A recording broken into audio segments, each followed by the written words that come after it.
Paz y bien, amados hermanos y hermanas, y bienvenidos una vez más a Minutos y Milagros, su espacio para profundizar en las verdades eternas de nuestra fe. Sino que vamos a hacer algo igualmente importante, vamos a sumergirnos en una historia real, de un hombre real. Te pido de corazón que dejes tu me gusta en este video. Es un pequeño gesto que nos ayuda a que la historia sagrada llegue a más personas. Y si aún no lo has hecho, te invito a suscribirte y activar las notificaciones, para que no te pierdas ninguno de nuestros próximos videos. La historia de un hombre lleno de contradicciones, de una fe inmensa y de una debilidad aterradora. Rápido para hablar, rápido para actuar. Quizás había escuchado las prédicas de un profeta extraño y poderoso que bautizaba en el río Jordán, Juan el Bautista. De hecho, el Evangelio de San Juan nos cuenta que fue su hermano, Andrés, quien, siendo discípulo del Bautista, fue el primero en encontrarse con Jesús. Un líder natural, lleno de pasión y de una sinceridad casi infantil. Si amaba con todo el corazón.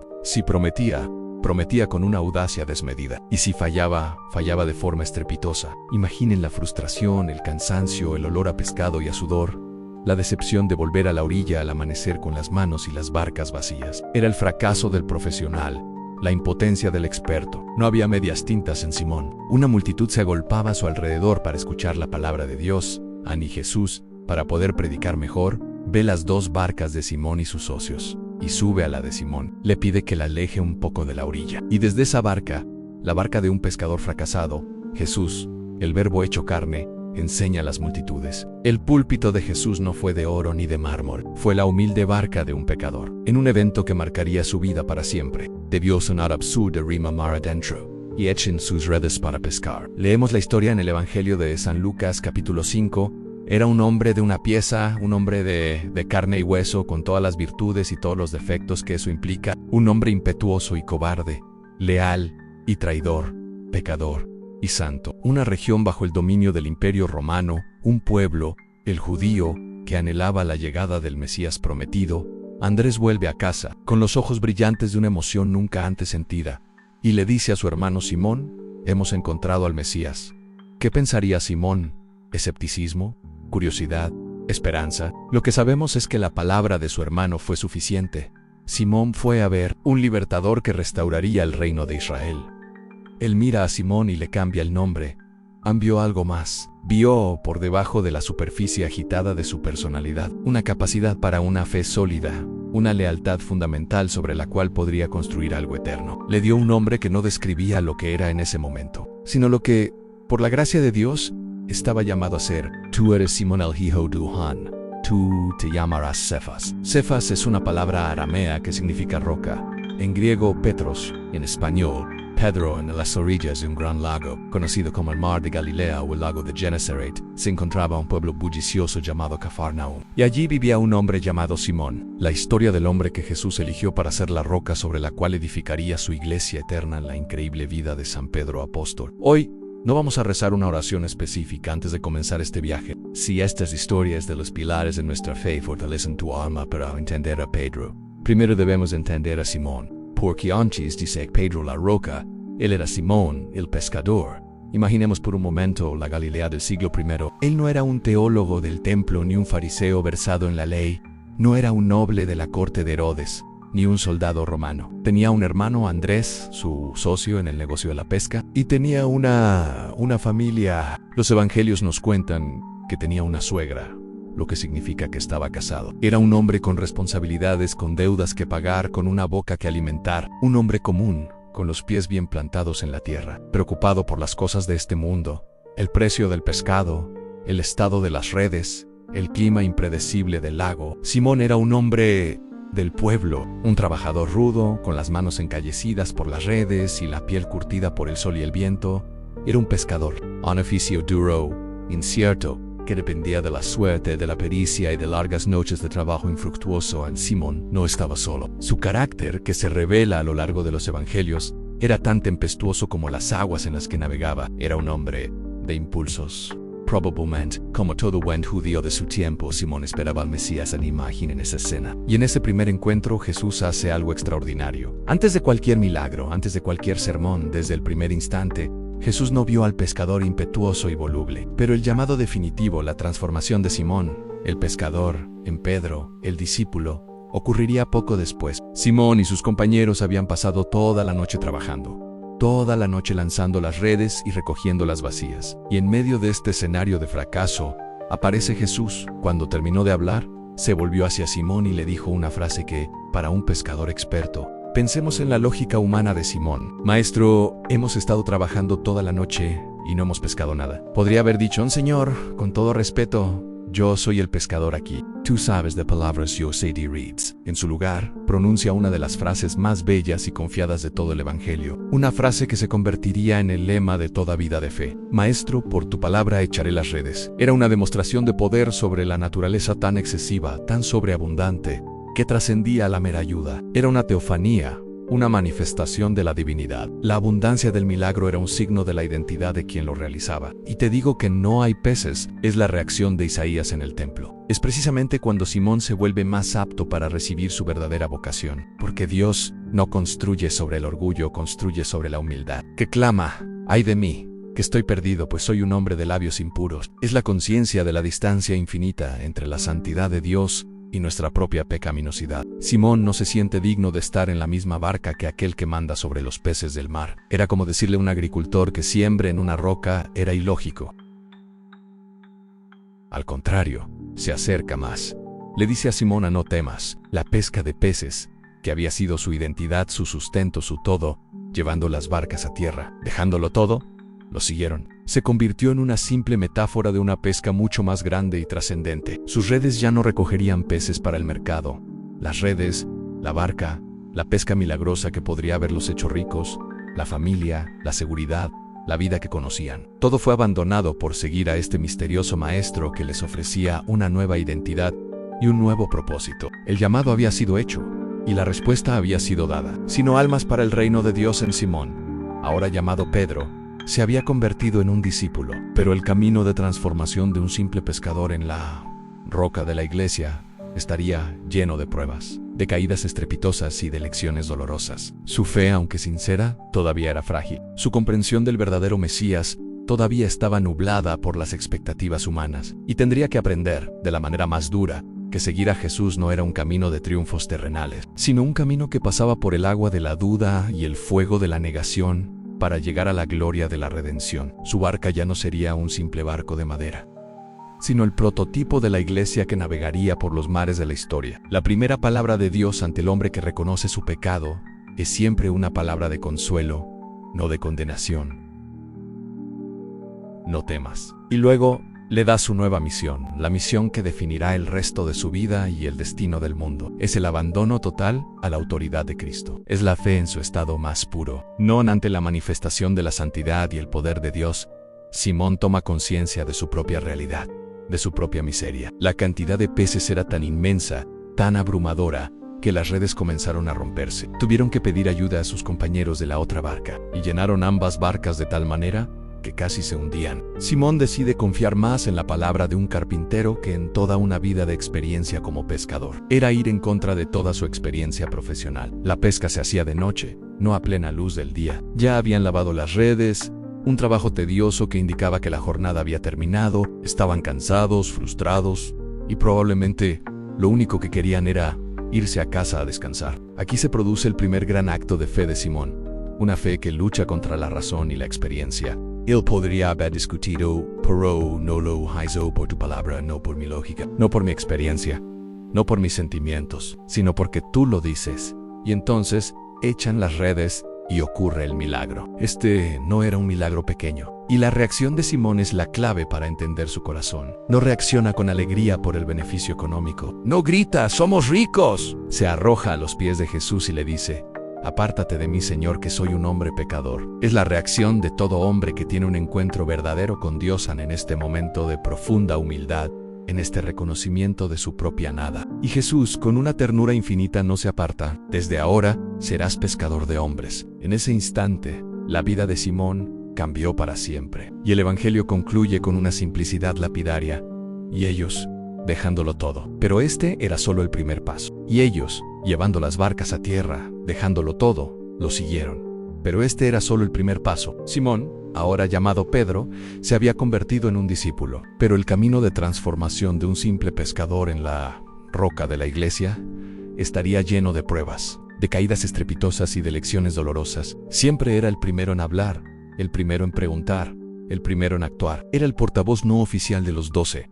Cuando Jesús preguntaba algo, era la voz de Pedro la que se alzaba para responder. ¿Quién dice la gente que es el Hijo del Hombre? Y los discípulos le dieron las respuestas que circulaban entre el pueblo. Unos dicen que Juan el Bautista, otros que Elías, otros que Jeremías o uno de los profetas. Eran buenas opiniones, conjeturas humanas que reconocían la grandeza de Jesús. No solo que Jesús es el Cristo, el Mesías esperado por Israel, sino que es el Hijo del Dios vivo, reconociendo su divinidad, pero que no alcanzaban a ver su verdadera identidad. Su impetuosidad lo llevaba a veces a decir cosas imprudentes. ¿Y ustedes? ¿Quién dicen que soy yo? Pero también lo llevaba a momentos de una fe deslumbrante, un silencio denso cargado de 3 años de convivencia, de milagros, de enseñanza. Ya no valían las opiniones ajenas. Jesús lo mira y le dice: bienaventurado eres, Simón, hijo de Jonás, porque esto no te lo ha revelado ni la carne ni la sangre, sino mi Padre que está en los cielos. Jesús confirma que la fe de Pedro no es una opinión, sino un don, una revelación directa de Dios Padre, y sobre esta fe revelada, Jesús va a construir su reino. Ahora se requería una confesión personal, y en ese momento de la verdad, es Simón quien da un paso al frente, y las palabras que salen de su boca no son el producto de su razonamiento humano, ni de su carácter impetuoso. Son un relámpago de revelación divina. Su corazón, aunque tosco, era un terreno fértil donde la semilla de la palabra divina estaba germinando.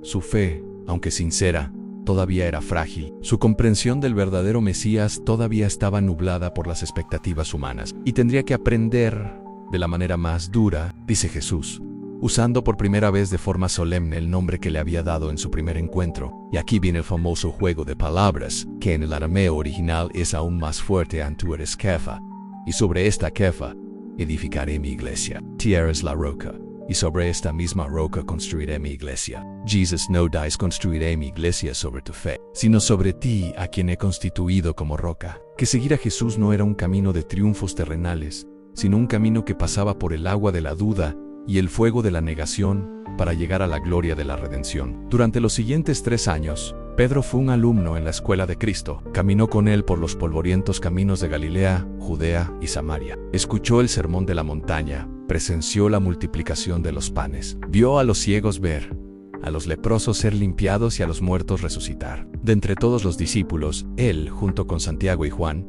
formaba parte del círculo más íntimo de Jesús. Solo ellos 3 subieron con Jesús al monte Tabor para presenciar la transfiguración. Solo ellos 3 fueron invitados a la intimidad de su agonía en el huerto de Getsemaní. Y en todo este tiempo, Pedro nunca fue un discípulo pasivo. Y esta semilla daría su fruto más glorioso en un lugar llamado Cesarea de Filipo. Este no era un lugar cualquiera, era una región pagana, a los pies del monte Hermón, un lugar lleno de templos a ídolos y al César, que se proclamaba a sí mismo un Dios. Fue en este epicentro de falsas divinidades donde Jesús decidió hacer a sus discípulos la pregunta más importante de todas. Comenzó de forma general. Entonces, Jesús los mira a los ojos, y la pregunta se vuelve personal, directa, ineludible. Imaginen el silencio.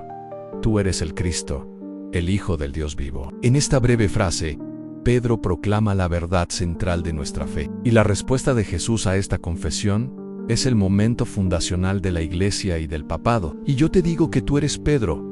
Y le hace 3 promesas extraordinarias. La primera: ni las puertas del Hades no prevalecerán contra ella. Las puertas del Hades es una expresión semítica para designar el poder de la muerte y del infierno. En la antigua monarquía davídica, el rey tenía un primer ministro, un mayordomo, y todo lo que desates en la tierra quedará desatado en los cielos. El pescador de Galilea, por una gracia pura de Dios, se convierte en el fundamento de la iglesia. Y el Evangelio, en su honestidad divina, nos muestra que, inmediatamente después de haber tocado el cielo, Pedro cae estrepitosamente a la tierra. En el garante de su unidad y en el custodio de su fe, se vuelve y le dice a Pedro: quítate de mi vista, Satanás. Eres un tropiezo para mí. El hombre que momentos antes fue llamado roca y, bienaventurado ahora, es llamado Satanás, que significa adversario, obstáculo, se resume perfectamente en otra historia icónica de la vida de Pedro. El episodio en que camina sobre las aguas, en medio del lago, azotados por el viento y la ola, y en la oscuridad de la noche ven a Jesús caminando hacia ellos sobre el mar. Aterrados piensan que es un fantasma, pero Jesús les dice: ánimo. Pedro aparta la mirada de Jesús. El texto dice: al sentir la fuerza del viento, tuvo miedo. Miró las olas, escuchó el rugido de la tormenta, sintió la fragilidad de su situación. Es el grito de un niño desesperado que sabe que no puede salvarse a sí mismo. Y la respuesta de Jesús es inmediata. Incluso en el momento de nuestro hundimiento, un simple grito de auxilio es suficiente. Un humilde Señor, sálvame, basta para que la mano misericordiosa de Cristo nos agarre y nos ponga a salvo. El Evangelio dice que al instante, Jesús extendió la mano, lo agarró. Y solo después de haberlo salvado, le dice con una mezcla de ternura y reproche en hombre de poca fe: ¿por qué dudaste? Dejó de mirar al autor del milagro y se fijó en el caos que lo rodeaba. Soy yo, su propia fuerza.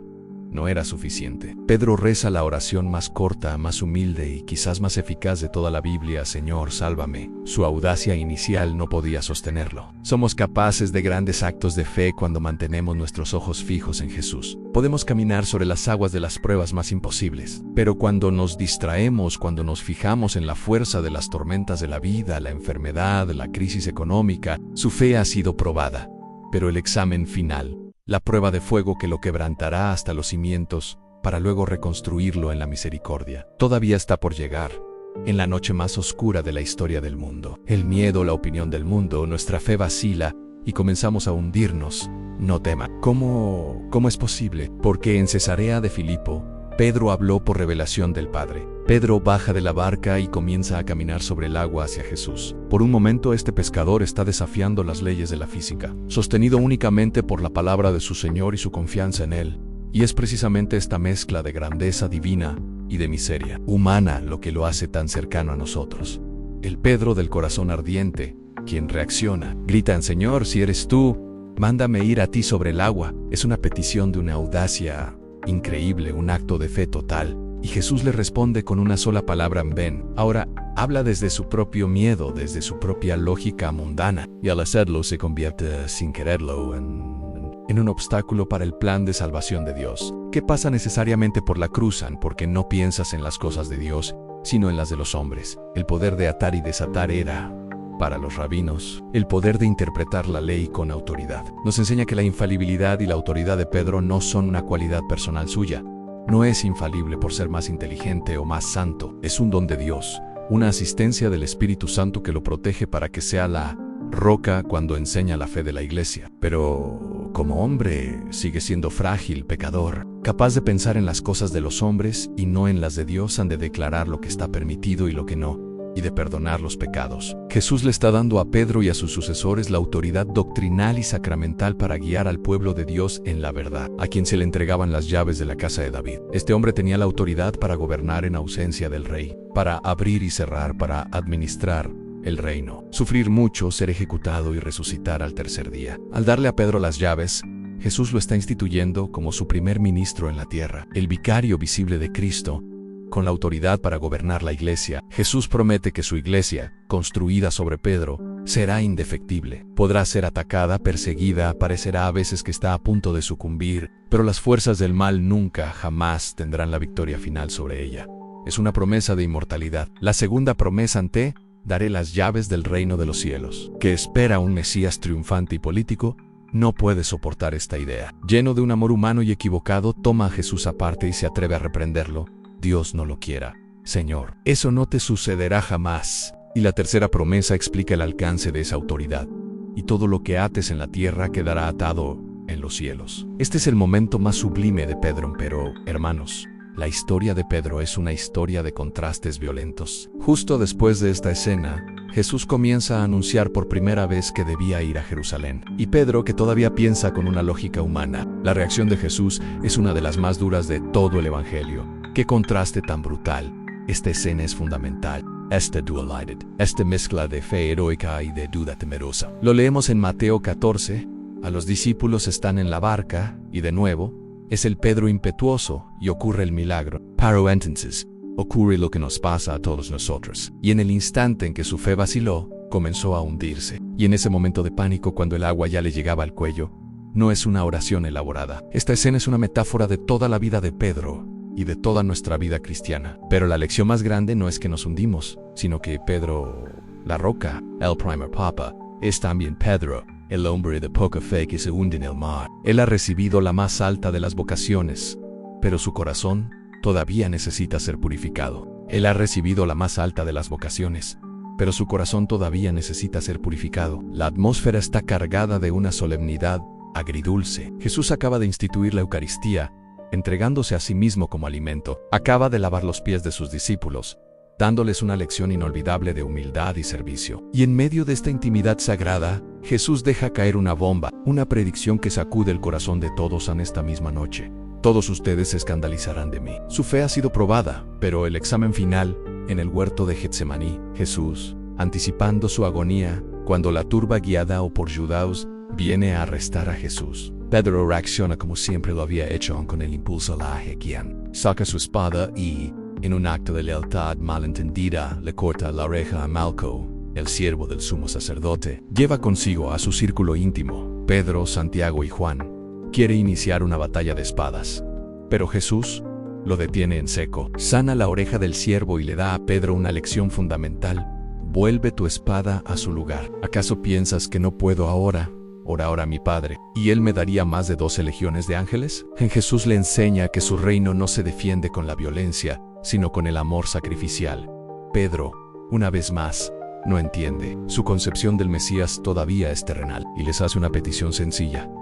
Mi alma está triste hasta la muerte. Quédense aquí y velen conmigo. El miedo lo hace huir, pero el amor lo hace volver. El Evangelio nos dice que Pedro siguió a Jesús de lejos, y este de lejos es el retrato perfecto de un alma en crisis. No quiere abandonar por completo a su Señor, pero tiene demasiado miedo de acercarse. Es la tibieza, el compromiso a medias, el lugar más peligroso para un alma. Solo una hora de compañía en oración. Mientras Jesús suda sangre luchando en la oración más intensa de la historia, sus 3 amigos más cercanos se duermen. Jesús vuelve y los encuentra dormidos, y sus palabras se dirigen directamente a Pedro, el que había prometido morir por él. Así que no habéis podido velar una hora conmigo. En la roca, el líder no pudo ni siquiera mantenerse despierto para consolar a su Señor. Él realmente cree en ese momento que su amor y su lealtad son inquebrantables. No conoce la profundidad de su propia debilidad. Y de nuevo, es Pedro quien, lleno de su amor sincero pero imprudente. Y el Evangelio nos da un detalle desolador.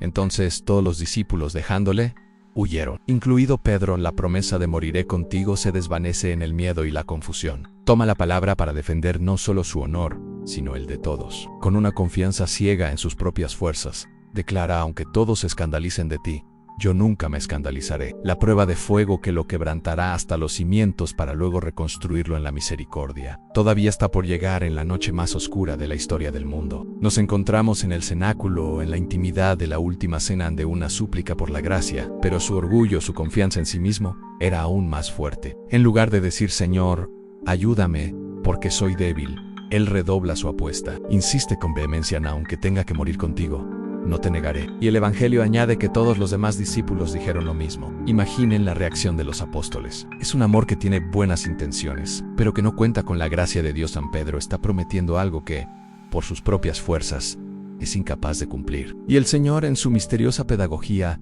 permitirá que caiga, que toque el fondo de su propia miseria, para que aprenda que la verdadera fortaleza no viene de él, sino de Dios. San Pedro está siendo sincero. Jesús, que conoce el corazón humano mejor que nosotros mismos, lo mira con amor y le da una profecía aún más precisa y humillante.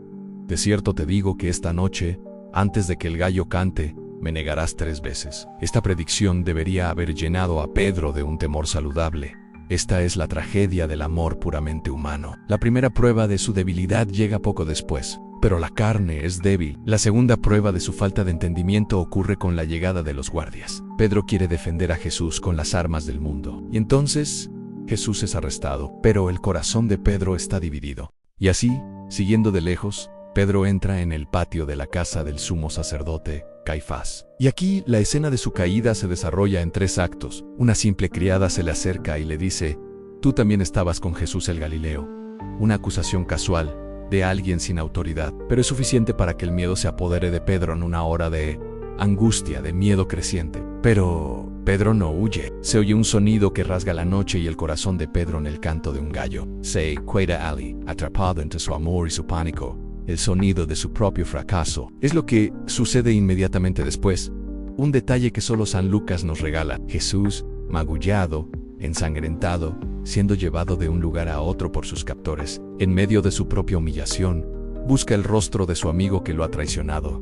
¿Y qué había en esa mirada? No había ira, no había condena, no había un te lo dije. Si hubiera sido una mirada de juicio, quizás habría aplastado a Pedro para siempre. El líder de los apóstoles era un traidor llorando en la oscuridad. Desde una perspectiva humana, todo estaba perdido. ¿Cómo podría una iglesia ser construida sobre tal ruina? Solo podría serlo por el poder de un amor que es más fuerte que la muerte y más obstinado que el pecado. Un momento que es quizás el punto de inflexión más importante de toda la vida de Pedro fue la mirada del buen pastor que ve a su oveja más querida atrapada en las espinas de su propio miedo. Fue una mirada que no le recordó a Pedro su pecado, sino que le recordó la intimidad, el amor, las promesas, los 3 años de camino juntos. Fue una mirada que decía a Pedro, tú, a quien llamé roca, yo sé quién eres, incluso cuando tú mismo lo has olvidado. Y el Señor se volvió y miró a Pedro. Y entonces los que estaban allí se le acercan y le dicen, verdaderamente, tú también eres de ellos, porque hasta tu manera de hablar te delata. No son las lágrimas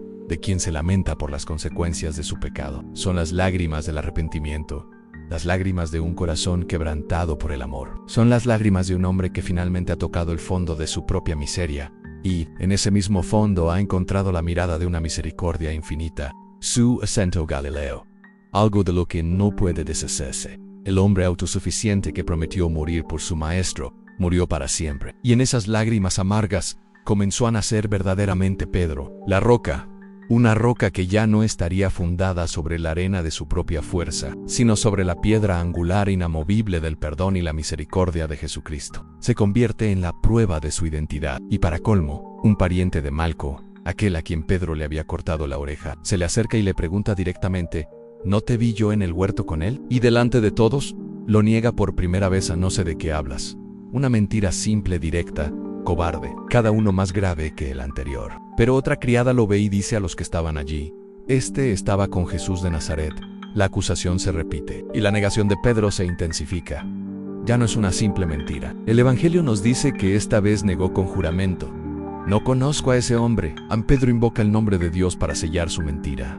El pecado se agrava, mientras Jesús al interior está siendo interrogado, abofeteado, humillado, y está confesando su divinidad ante sus acusadores. Pedro, en el exterior, está calentándose junto a una fogata con los guardias, los enemigos de su maestro. Busca el calor y la seguridad del mundo mientras su Señor enfrenta el frío del abandono, y llega la primera acusación. Intenta escabullirse, se mueve hacia la entrada del patio, pasa aproximadamente 1 hora. El cerco se ha cerrado. El miedo de Pedro se convierte en pánico absoluto.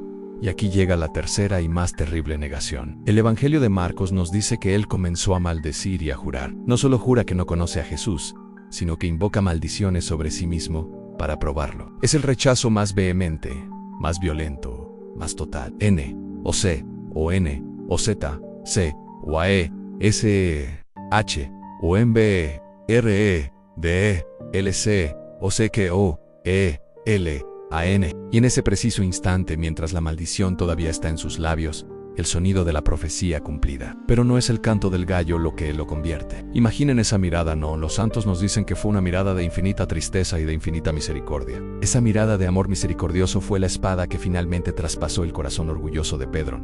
No lo destruyó, lo rompió para poder sanarlo. Y el Evangelio concluye y Pedro, saliendo fuera, lloró amargamente. Estas no son las lágrimas de la desesperación de Judas en esa noche. Simón el pescador. La roca se había pulverizado. En esa noche, Simón el pescador, el hombre autosuficiente que prometió morir por su maestro, murió para siempre. Y en esas lágrimas amargas, comenzó a nacer verdaderamente Pedro. La roca, una roca que ya no estaría fundada sobre la arena de su propia fuerza, sino sobre la piedra angular inamovible del perdón y la misericordia de Jesucristo. La roca se había pulverizado. El líder de los apóstoles era un traidor llorando en la oscuridad. Desde una perspectiva humana, todo estaba perdido. ¿Cómo podría una iglesia ser construida sobre tal ruina? Es una declaración de renuncia. En su sentimiento de fracaso, Pedro está volviendo a su antigua vida. Y el extraño les grita, tal como lo hizo Jesús 3 años antes a muchachos. ¿Tienen algo de pescar? Ellos responden con la desolación de su fracaso. No. No espera a que la barca llegue a la orilla. Se ciñe la túnica y se lanza al mar para nadar hacia su Señor en su amor. Su pasión, su deseo de estar con Jesús, purificado ahora por la humildad de su caída, sigue intacto. Es un eco de la antigua jactancia de Pedro en la última cena. Aunque todos te abandonen, yo no, ya no se compara con los otros. Su respuesta es simple, humilde, casi tímida. Sí, Señor, tú sabes que te quiero. En el griego original, aquí hay un matiz precioso. Jesús usa la palabra agapasme, que significa el amor total, sacrificial, divino. Pedro responde con filosé, que significa el amor de la amistad, el afecto humano. Pedro ya no se atreve a prometer el amor perfecto, solo puede ofrecer su pobre y frágil amor humano. Jesús le preguntan, Simón, ¿todavía te crees mejor, más fuerte, más leal que los demás? Y el hombre les da una orden que debe haberle sonado familiar. Echen la red a la derecha de la barca y encontrarán. Está abandonando su vocación de pescador de hombres para volver a ser Simón, el simple pescador de peces. Ha vuelto al punto de partida. Y de nuevo, la red se llena de tal cantidad de peces que no podían ni siquiera subirla a la barca. 153 peces grandes. Y Pedro, con el corazón seguramente encogido, responde de nuevo desde su humildad ansí, Señor, tú sabes que te quiero. Y Jesús le da la segunda comisión en pastorear mis ovejas. Y en ese instante Juan, el discípulo amado, cuyo corazón ve más rápido que los ojos, y esta vez, Jesús cambia su palabra para encontrarse con Pedro, en su humildad. Le pregunta, Simón, hijo de Juan, ¿me quieres? Usa la misma palabra de Pedro, filaisme. El Evangelio nos dice que Pedro se entristeció de que le preguntara por tercera vez. Reconoce el patrón del milagro y le dice a Pedro, es el Señor. Los días que siguieron a la crucifixión fueron días de un silencio ensordecedor, de un miedo paralizante. Su pericia humana, de nuevo, se demuestra inútil sin la presencia de Cristo. Los discípulos, con Pedro entre ellos, se encerraron en el cenáculo por miedo a los judíos. El Señor ha resucitado, les dio el poder de perdonar los pecados. Pero para Pedro el Señor había reservado un encuentro más personal, más íntimo. Jesús ya tiene un fuego de brasas preparado, con un pez sobre él y pan. Why no lo llama Pedro la roca, lo llama por su antiguo nombre, llevándolo de vuelta a su identidad original. Simón, hijo de Juan. Hermanos, detengámonos en este detalle, un fuego de brasas. La única otra vez que el Evangelio menciona un fuego de brasas es en el patio de Caifás, el fuego junto al cual Pedro se calentaba mientras negaba a su Señor en una epifanía de la misericordia diseñada específicamente para sanar su herida. No para acusar a Pedro, sino para sanarlo en el mismo lugar simbólico de su caída. Quiere reemplazar el recuerdo del fuego de la negación con el calor del fuego del perdón y de la comunión. Y de nuevo, es el Pedro impetuoso quien actúa.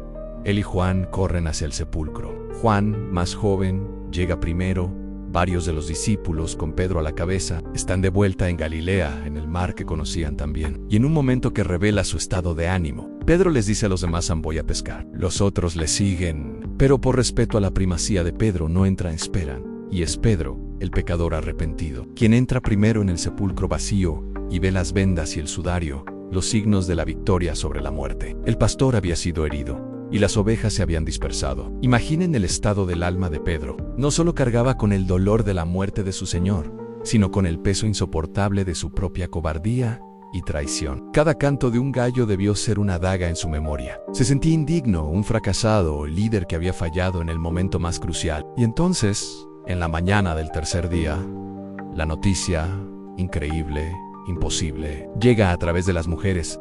El sepulcro está vacío. Jesús resucitado se apareció varias veces a sus discípulos en el cenáculo, les dio su paz, les mostró sus llagas.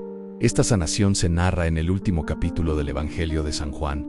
Esta no es una frase casual. Y, como en el día de su llamado, pasan toda la noche trabajando y no pescan nada. El fracaso lo persigue. Al amanecer ven a una figura en la orilla, pero no lo reconocen. Al oír esto, el Pedro impetuoso renace. Cuando llegan a la orilla, la escena es de una ternura sobrecogedora. Jesús, con una delicadeza infinita, está recreando la escena del crimen. Después de que han comido, el murmullo de la conversación se apaga, y Jesús se vuelve hacia Pedro y le hace la primera pregunta. ¿Me amas más que estos? La pregunta es directa, penetrante, y la respuesta de Pedro es la de un hombre nuevo, un hombre que ha aprendido la lección de la humildad. Y Jesús, al recibir esta humilde ofrenda, le da la primera comisión: apacienta mis corderos. Jesús le hace la pregunta por segunda vez a Simón, hijo de Juan, ¿me amas? Y entonces llega la tercera pregunta. ¿Por qué se entristeció? Porque en ese momento lo entendió todo, sino en la omnisciencia de Cristo. Es un acto de total abandono. Señor, tú lo sabes todo. Tú sabes que te quiero. Es como si dijeran, Señor, ya no confío en mis propias palabras ni en mis propias promesas. Solo confío en que tú puedes ver mi corazón. Y tú sabes que, a pesar de mi miseria, mi amor por ti es real. Entendió que la triple pregunta era la cura divina para su triple negación. Y su primera homilía es una proclamación audaz sin miedo, y nace del primer sermón de su primer papa. Pedro, la roca, el pescador de hombres, el pecador perdonado, su transformación está completa. Ahora, su misión apenas comienza, una misión que lo llevará desde Jerusalén hasta el corazón mismo del imperio, a Roma, para dar el testimonio final de su amor por Cristo, de la verdad central de nuestra fe este Jesús, a quien ustedes crucificaron. Dios lo ha constituido Señor y Mesías. Ya no hay rastro de cobardía, ya no hay lógica humana, solo hay el fuego del Espíritu Santo hablando a través de un hombre que ha sido completamente transformado por la gracia. Por cada no dicho por miedo en el patio, ahora se le ofrecía la oportunidad de decir un sí de amor junto al lago, deseando que en su vejez extendería sus manos y otro lo llevaría a donde no quisiera ir, significando la muerte por crucifixión. Es él quien preside la elección de Matías para reemplazar a Judas, y el Espíritu Santo desciende sobre ellos como lenguas de fuego. Y el hombre que negó a Cristo por miedo a una criada, ahora, lleno del poder del Espíritu Santo, se pone de pie ante la multitud de Jerusalén, ante los mismos que habían gritado, ¡crucifícalo! La iglesia, reunida en torno a María y bajo la guía de Pedro, espera en oración la promesa del Padre y concluye con el mismo llamado del primer día, sígueme. Era la restauración, la sanación de su memoria. Ha sido llamado constituido como Jacau, ha caído estrepitosamente, ha sido perdonado misericordiosamente y ha sido confirmado en su misión de pastorear a toda la iglesia. Pero aún le falta un último elemento en el poder del cielo o en el perdón hecho diálogo. Y su respuesta final ya no se basa en sus propios sentimientos. Y al recibir esta confesión de amor total y humilde, Jesús le da la tercera y definitiva comisión: apacienta mis ovejas. Su primado, su rol como pastor principal de la iglesia, no se funda en su impecabilidad ni en su fuerza, sino en su amor por Cristo. Un amor que ha sido probado en el fuego de la negación y purificado por las lágrimas del arrepentimiento. Es el pecador perdonado quien se convierte en el ministro de la misericordia. En este momento, Pedro es plenamente restaurado. Después de esto, Jesús le profetiza su martirio. La transformación de Pedro está casi completa. Tras la ascensión de Jesús, es Pedro quien toma el liderazgo en el cenáculo. Y entonces, llega el día de Pentecostés, y Pedro predica, y el resultado de esa predicación fue la conversión de 3,000 personas, que fueron bautizadas ese mismo día. La iglesia nace públicamente al mundo, y el resultado de esa predicación fue la conversión de 3,000 personas, que fueron bautizadas ese mismo día. La iglesia nace públicamente al mundo, y nace del primer sermón de su primer papa, Pedro,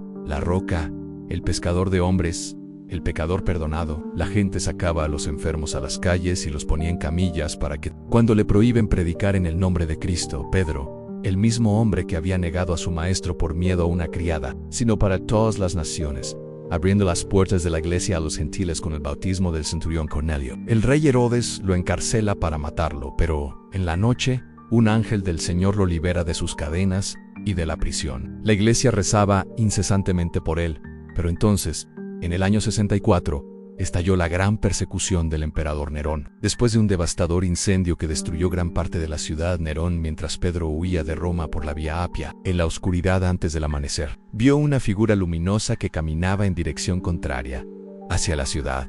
Su corazón dio un vuelco al reconocerlo. Era su amado Señor, Jesucristo. Para desviar las sospechas que caían sobre él, culpó a los cristianos y desató sobre ellos una cacería de una crueldad sádica. Voy a Roma para ser crucificado de nuevo. Los cristianos eran crucificados, quemados vivos como antorchas humanas en los jardines de Nerón, arrojados a las fieras en el circo. Era un tiempo de terror absoluto, y el poder de la oración comunitaria, unida a la cabeza visible de la iglesia, demostró ser más fuerte que las prisiones del rey. Es él quien preside el primer concilio de la iglesia, el concilio de Jerusalén. Nos dice que la misión final de Pedro lo llevó al centro del mundo. De entonces a Roma se convirtió en el obispo de Roma, y desde entonces, cada obispo de Roma es su sucesor, temiendo por la vida de su pastor, roca de su fe. Le suplicaron a Pedro que huyera de la ciudad para preservar su vida por el bien de la iglesia. Pedro, ya anciano, conmovido por las súplicas de su rebaño, accedió. El heredero de las llaves del reino, la capital del imperio, la ciudad de los Césares,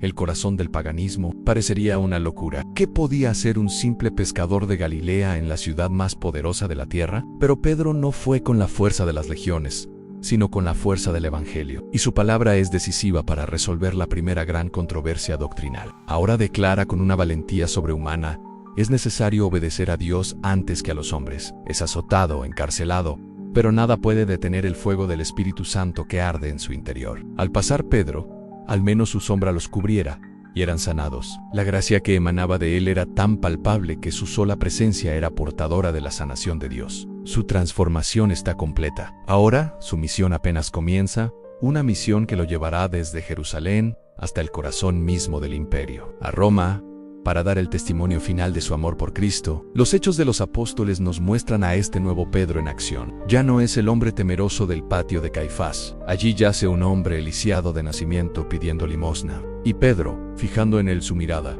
le dice unas palabras que se convertirían en el estandarte de la iglesia para siempre. No tengo plata ni oro, pero lo que tengo, te lo doy en el nombre de Jesucristo de Nazaret.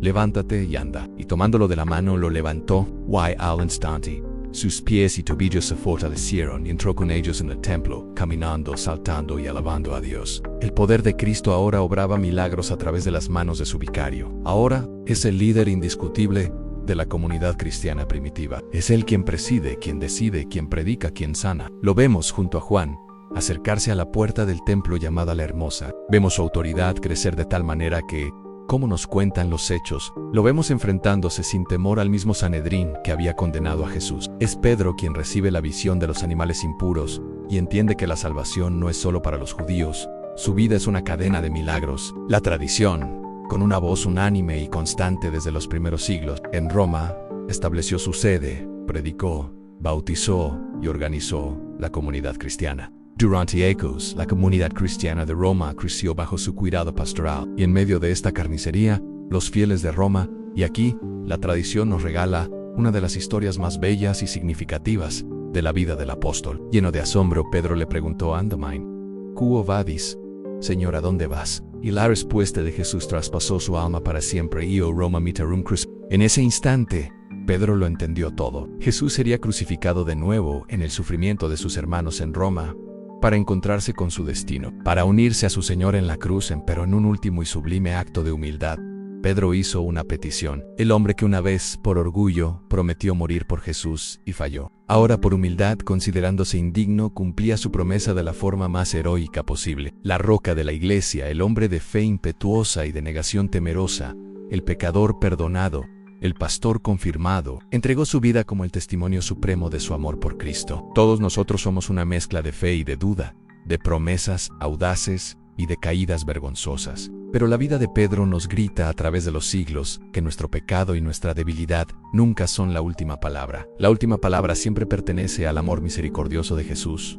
Amén. Un amor que nos busca en nuestra huida, que nos mira con ternura en nuestra traición. Deja un amén en los comentarios y comparte este video para que más personas conozcan la vida del primer papa. No olvides suscribirte a Minutos de Milagros, que nos pregunta ¿tú me amas? Y que es capaz de transformar las ruinas de nuestro fracaso en la roca firme de su iglesia. Su muerte no fue una derrota, fue su victoria final, a levantarnos después de cada caída y a responder a su llamado con un amor humilde pero total, hasta dar la vida, si es necesario. Fue su sí definitivo, que borró para siempre el no de aquella noche trágica. Dijo a sus verdugos que no era digno de morir de la misma forma que su Señor y Salvador. Les pidió que lo crucificaran cabeza abajo, y su cuerpo fue enterrado en una humilde necrópolis en esa misma colina. Y sería crucificado de nuevo en el martirio de su vicario, que ahora huía por cobardía. El gallo de la negación pareció cantar una vez más en su conciencia. El emperador Constantino, siglos después, construiría la primera gran basílica en su honor. Y sobre esa fundación,